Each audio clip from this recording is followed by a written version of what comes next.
Welcome to EBONY Power Talks, presented by Walmart. I'm Melissa Butler, the founder and CEO of The Lip Bar. We're thrilled to have three influential creators shaping the landscape of food, fashion, and culture. Keith Lee is an acclaimed social media food critic whose honest reviews paired with unique storytelling have captivated millions. Also with us, the talented styling duo, Wayman and Micah, who have redefined celebrity style with their visionary work across red carpets and editorial features. So get ready for an inspiring conversation about influence, creativity, and how these authentic voices are shaping today's trends.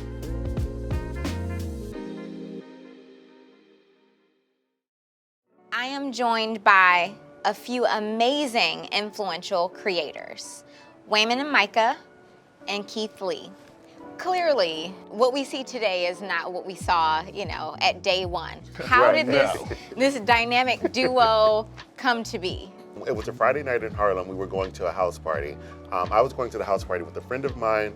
Micah was going to the party by himself. He was new to New York City. He didn't have any friends, He was just trying to, have a good weekend. I didn't have any friends. I had friends. And then we ended up having a conversation and we realized we had so much in common and we had so many personal interests that we had aligned and we didn't realize that, and we became friends and all started to hang out as a group. And within that group, we would start to work on projects together. We would start to do test shoots together. Some of the same exact phrases, some of the same exact people, some of the same exact concepts that we wanted for ourselves were identical. Yeah. So within that, Micah posed a question. He's like, well, why don't we go after it together as opposed to losing it to an opposing force?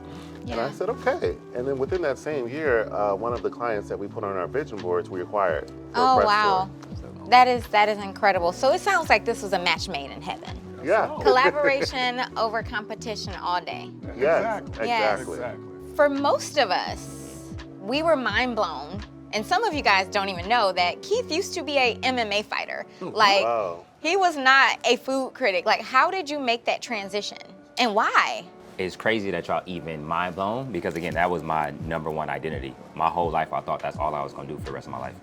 So I started wrestling in middle school. As soon as I graduated high school, I went straight to professional fighting. I was a professional fighter at the age of 18. I've been doing it for 10 years. So I feel like it's a seamless transition because food has always been number one in my life when it comes to making weight, when it comes to the main focus that I have to put on with fighting. So like I said, wrestling, fighting, you really have to be dialed in what you eat, literally to the T, to the science of it. So pretty much my whole life I was studying to do this and I had no idea that that's what I was doing. So I was literally just trying to figure out what I should eat, how I should eat it, when I should eat it, and that ended up being the perfect catalyst to be a food critic, quote unquote. But I'm really just a person who eats food. How do you guys balance being trendsetters and trend makers and the latest in fashion with your actual clients and who they are, what their personalities are to make sure it's that even blend? It's really getting to know them on a human level, human to human, and not just stylist subject. Really, it's nice that we have clients that we really just love as people and to get to know them and to kind of build that with them. And then we just take that knowledge and make it, and then use that to make them the best dressed, most fashionable version of themselves. So, Keith, how are you picking the spots, the mom and pop shops, or even the fancy spots to go to? So I usually have anywhere from 1,500 to 2,500 requests on a day after we post the video wherever we're going. Wow. So me and my team, we strategically go through them after we pray together and we talk about it. We strategically go for them. And it's either one, we look for places that have great food, great customer service, but can need the marketing, or we go to places that are popular inside the city that represent and embody the food scene to highlight the city and respect the city and the people who've been there for so long. And the third one is restaurants from different backgrounds or different ethnicities or different cultures to highlight different cultures. Okay, so there's a whole method, yeah, but it is first everything is guided very by intentional. faith. Absolutely. I want to know how you guys have been transformed, either working together or even just working, with some of your clients. How have you all changed in this process of improving other people's lives? how we work so well is because Micah's apples, I'm oranges, but we sync so well. You know, It's a smoothie. it's a smoothie. Yeah, it's a perfect blend, and I think that blend is just so important for us. I've learned how to blend with him even better throughout the years, Yeah. and I think now we're just on the sync that we still have a journey to go, but it's still come a long ways as well. What I've gotten from this is my life changed when I started to treat myself as a client. And I said to myself, I was like, you treat your clients so well. If you did that for 10% of that for yourself, your life would change, Micah. Yes. And we are in the confidence business, but it's been so awesome to take that and the ability to evoke confidence Yes. and bring it back into yourself. You mentioned earlier that your wife and your sister, they're the women Absolutely. who are, uplifting you and ensuring that this whole thing works. Absolutely. How do you ensure that, they have equal voice in something that they helped build? So everything started in a 2-bedroom, 2-bath condo with my sister living with us and my wife. And she was pregnant at the time, my wife was.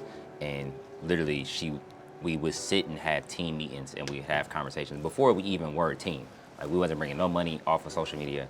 I think I might have had like 40 followers, 50 followers on TikTok. I had just downloaded during the pandemic. So this wasn't, I'm saying team meeting, but we just sit in the living room. I initially just started it just specifically for my social anxiety, but they always had a vision. And they always were the ones that would put a battery pack in my back and give me the confidence to even get on camera. If you would have saw me in 2020, I would have never been in front of cameras. Wow. Ever. So to be here is a huge milestone for me. you? And just being here, having conversations and being comfortable in who I am in front of everybody, that speaks volumes to not only them being by me and just me trusting in the process and believing in God. Amazing. What does it mean to be an influential creator? For me, it means using the power that you've been blessed with in the way that you feel like you're supposed to use it. I grew up watching Food Network. I grew up watching nothing but food documentaries and food YouTube. I never really seen us going to places that we go to. Yeah. It was always the fancy Michelin star restaurants, the one bite plates that most of us never really experienced. Right. But I've never seen anybody go and grab a catfish sandwich with some hot sauce and, Right. Yeah. and fresh out the grease. It's Right. like, that's a different cultural experience that we can relate to. And I'm blessed enough to be the person who is in the forefront with me and my family, and we are the ones that are highlighting that. To me, it's a privilege and a mandate. And it's such a responsibility to just not to create for yourself, but to create for everyone who comes in behind you. For, to create opportunities, to create, be someone's North Star. It's so funny how we started off our career, everything we built together started off with vision boards. And now to be the face that people come up to, it's like, I started a vision board and I cut your face Right. out. Yeah. That is such a 360 moment and you're humbled by that. And I think that's the influence you just want to have through your creations. Just do it for something more than you. I want to congratulate you guys on ushering in this sort of new wave of Black luxury. Thank you. So It's much. been so beautiful to watch. Thank you. Thank you. Thank you all so much for this conversation today. I am incredibly inspired. Thank you for your transparency and congratulations on Likewise. everything. Thank you. Likewise. You all Likewise. are pioneers, and I'm excited to know you. And thank you to our partner, Walmart. They have been so incredible supporting small Black-owned businesses, having conversations just like this one. Walmart, we appreciate it.